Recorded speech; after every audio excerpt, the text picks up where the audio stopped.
রেফ sports বাংলার আরেকটি প্রতিবেদনে আপনাদের স্বাগত। আমি অভিনব। আজকে আমি দাঁড়িয়ে আছি নৈহাটির বঙ্কিমাঞ্জলি স্টেডিয়ামে। আজ কিন্তু একটা বড় নিউজ আছে। আজ নিউজটা হলো সায়নের জন্য বড় রেল অ্যাক্সিডেন্ট হয়েছে। এবার আপনি ভাবছেন সায়নের জন্য রেল অ্যাক্সিডেন্ট, এটার মানেটা কি? হ্যাঁ, তার কারণটা হচ্ছে আজকে সায়ন রেলকে বিচ্যুত করে দিয়েছে। সায়নের দুটো গোল, রেল বিধ্বংস। আজ নৈহাটিতে East Bengal versus railway FC match ছিল এবং সেই ম্যাচে সায়নের দুটো গোল এবং অল টোটাল ইস্টবেঙ্গল 3টে গোল করে, সায়ন 2টো গোল এবং নাসির 1টা গোল। আজকে প্রথম থেকেই কিন্তু ইস্টবেঙ্গল ডমিনেট করছিল। কোথাও কোনোভাবেই রেলওয়ে এফসিকে সুযোগ দেয়নি মাথা তুলে দাঁড় করানোর। সেই রেলওয়ে এফসির আজকে কোচ ছিল মেহতাব হোসেন। এই মেহতাব যে ইস্টবেঙ্গলের একসময় প্রাণ ভ্রমরা ছিল, ইস্টবেঙ্গলের হয়ে কত গোল না তিনি দিয়েছেন, ইস্টবেঙ্গলের দর্শকদের নয়নের মণি। আজ সেই মেহতাব ছিল রেলওয়ে এফসির কোচ। কিন্তু কোচ হিসাবে তিনি যতটা উদ্গ্রীব ছিলেন, বাইরে যতটা তিনি বলছিলেন, প্লেয়ারদের মোটিভেশন করছিলেন, তিনি তো আর মাঠে নামতে পারবেন না। কিন্তু ইস্টবেঙ্গল, আজকে ইস্টবেঙ্গলের কিন্তু অনেক সিনিয়র প্লেয়ার, প্রায় 3-4টে সিনিয়র প্লেয়ার খেলেছেন। সেখানে সৌভিক চক্রবর্তী থেকে আরম্ভ করে, প্রভাত লাখরা থেকে আরম্ভ করে, বিষ্ণু থেকে আরম্ভ করে, সায়ন থেকে আরম্ভ করে প্রমুখ, এবং ডেভিড অবশ্যই। তো সুতরাং ডমিনেশন হবে, এটা তো স্বাভাবিক। কিন্তু প্রসঙ্গ হচ্ছে ইস্টবেঙ্গল সিএফএলে টপ 6-এ কি উঠতে পারবে? সেই প্রসঙ্গেই ইস্টবেঙ্গল চিন্তায় আছে। ইস্টবেঙ্গলের সমস্ত সমর্থকরা একটু চিন্তায় আছেন, কারণ ইস্টবেঙ্গল হয়তো সিএফএলের গ্রুপ শীর্ষে একদম প্রথমেই আছে, কিন্তু তারপরেই একদম নিঃশ্বাস ফেলছে সুরুচি এবং তারপরেই আছে পুলিশ। তারা কিন্তু ইস্টবেঙ্গলের থেকে একজন একটা ম্যাচ, একজন 2টো ম্যাচ কম খেলে আছে। ইস্টবেঙ্গলের টোটাল পয়েন্ট 17, কিন্তু তাদের পয়েন্ট হচ্ছে 15। তো সুতরাং তাদের দিকে ইস্টবেঙ্গলকে কিন্তু দেখতে হবে। তারা গেমে কি করছে, তারা পরবর্তী ম্যাচগুলো জিতছে না হারছে, তার উপর অনেকটা নির্ভর করে আছে ইস্টবেঙ্গলের এই পারফরমেন্স। কিন্তু ইস্টবেঙ্গল পুলিশের সাথে হারার পর তারপরের যে 2টো ম্যাচ কিন্তু কামব্যাক করেছে এবং আজকের ম্যাচ রেলওয়ে এফসি ম্যাচ কিন্তু যথেষ্টভাবে ডমিনেট করে খেলেছে। তবে হ্যাঁ, রেলওয়ে এফসির টিমও কিন্তু খুব একটি ভালো টিম নয়। রেলওয়ে এফসি তাদের পারফরমেন্স এই সিএফএলে যথেষ্ট চিন্তাদায়ক। তবে এই ইস্টবেঙ্গলের ওঠা নিয়ে বা ইস্টবেঙ্গলের টপে থাকা নিয়ে ইস্টবেঙ্গলের কোচ কিন্তু চিন্তা করছেন না। তিনি বলছেন যে আমরা এখন প্রত্যেকটা ম্যাচ জিততে চাইছি, আমরা এখন সামনে যাকে পাবো তাকেই হারাবো, এটাই আমাদের প্রধান উদ্দেশ্য বা প্রধান লক্ষ্য। অন্যদিকে মেহতাব হোসেনের গলায় কিন্তু অন্য সুর। মেহতাব হোসেন কিন্তু এখনও ইস্টবেঙ্গলকে অবশ্যই শীর্ষে রেখেছেন এবং তিনি বলছেন যে তার প্লেয়ারদের যতটা করার ক্ষমতা ছিল তার প্লেয়াররা ঠিক ততটাই করেছেন। হয়তো মেহতাব হোসেন অনেক কিছু শেখাতে পারেননি, তিনি এইটা নিজে প্রেস কনফারেন্সে বলেছেন।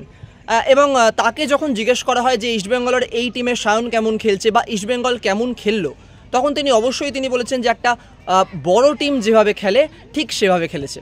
কোথাও গিয়ে মনে হয়েছিল যে মেহতাব হোসেন এই ম্যাচটা নামার আগেই রেলওয়ে এফসির ম্যাচ প্রত্যেকটা প্লেয়ারকে মোটিভেটেড তো করেছিল অবশ্যই, কিন্তু কোথাও গিয়ে এটাও একটা মেহতাব হোসেনের মাথায় চলছিল যে রেলওয়ে এফসির যেহেতু পারফরমেন্স খুব একটা ভালো নয় এবং সামনে ইস্টবেঙ্গলের মতো একটা মাইটি টিম যেখানে 4-5 জন আইএসএল প্লেয়ার খেলছে, সেখানে হয়তো কোথাও গিয়ে একটু শোল্ডারটা ডাউন করেই ছিল মেহতাব হোসেন। কিন্তু তাদের প্লেয়াররা যেভাবে লড়াই করেছে, তাদের প্লেয়াররা যেভাবে একটা শেপ মেনটেন করে রাখতে পেরেছিল প্রথম 23 মিনিট, সেখানে তাকে বাহবা দিচ্ছেন মেহতাব হোসেন। তো আজকে নৈহাটির বঙ্কিমাঞ্জলি স্টেডিয়াম থেকে ছিল এই গল্প এবং আজকের গল্পের নায়ক সায়ন। অবশ্যই সায়নকে যখন জিজ্ঞেস করা হয় যে পরবর্তী সিনিয়র টিমে তাকে কবে দেখা যাবে, সায়ন বলছে যে ম্যাচের পর ম্যাচ আমাকে খেলতে হবে এবং খেলে আমাকে সেই জায়গা করে নিতে হবে। যেখানে আমরা সিনিয়র টিমের সায়নকে কটা ম্যাচ দেখতে পেয়েছিলাম বটে, বাট তারপরে তিনি আবার সেই যুব টিমেই ফিরে এসছেন। অবশ্যই রেফ স্পোর্টস বাংলায় চোখ রাখবেন এরপরে আরও অনেক ভিডিও বা আরও অনেক স্টোরির জন্য। আপাতত এখন আমি সাইন অফ করছি। ধন্যবাদ।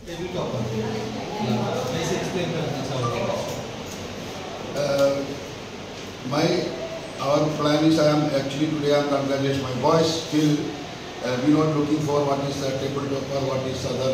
We want to remain in one match, want to win. That is my target. We are planning like that, and still now I am happy because I am getting ground. Before we difficulty to practice the ground, so before we training the artificial turf. This is some affected our playing style, but maybe the थोड़ा हमारा game चल रहा है, फिर भी बहुत अच्छा हुआ। अभी मैं हमारा प्लान यही है, मैच बाई मैच हम लोग जीतना कोशिश कर रहे हैं, हमको जीतना है, हमको जीतना चाहिए।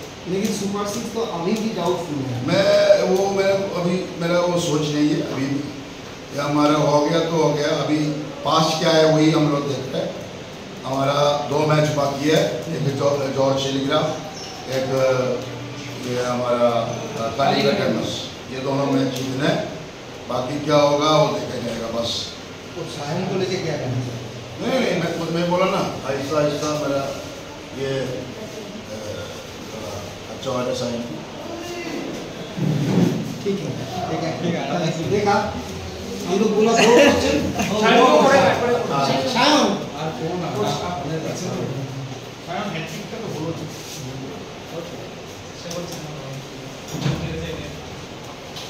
সেলিব্রেশনটা করে বসে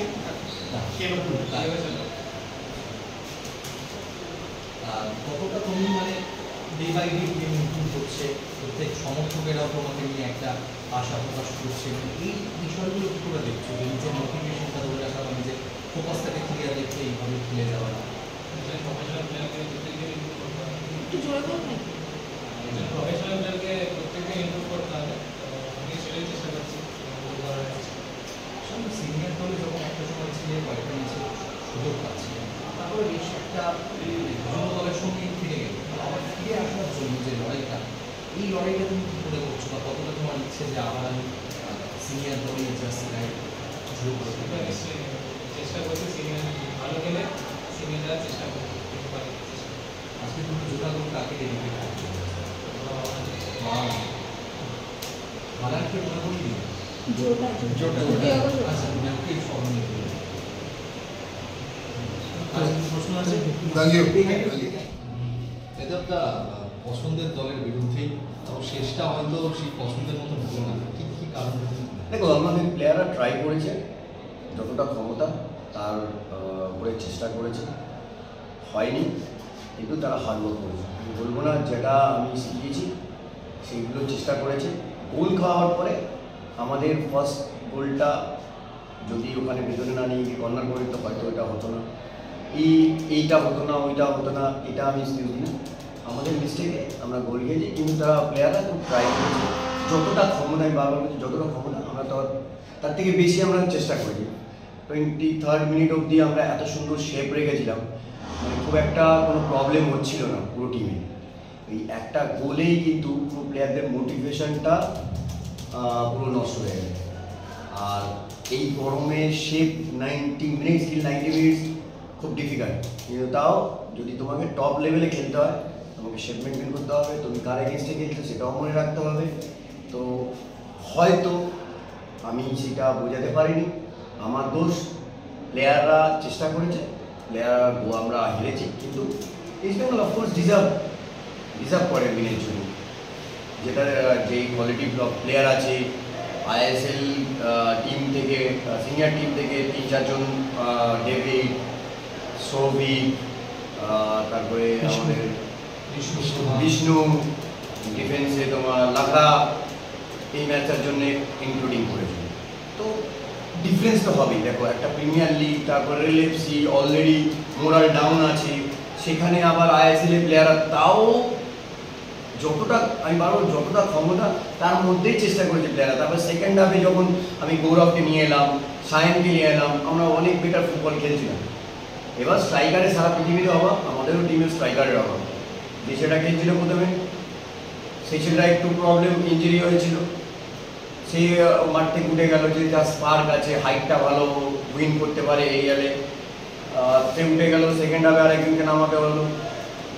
সব মিলিয়ে মানে হয়নি, কিন্তু যেহেতু দেখো সবসময় বলি যে বড় টিম অলওয়েজ বড় টিম, যখনই প্রবলেম হবে লাস্ট ম্যাচে তখন ওটা ছোটো টিমগুলোতে এফেক্ট পড়ে নেক্সট ম্যাচগুলোতে, সেটা আজকে হয়েছে।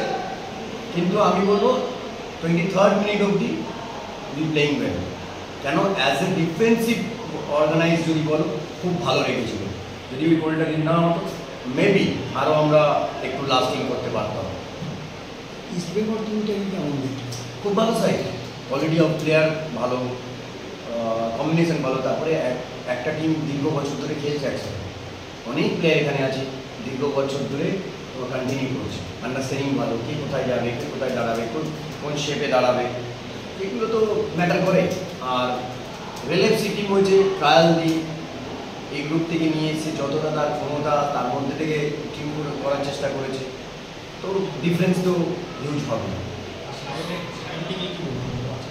Of course Sayan always good player, always খিদে আছে with the ball, very good. আর এর সম্বন্ধে আর কী বলবো, মানে যখনই নামে একটা এক্সট্রাঅর্ডিনারি কিছু করার চেষ্টা করে।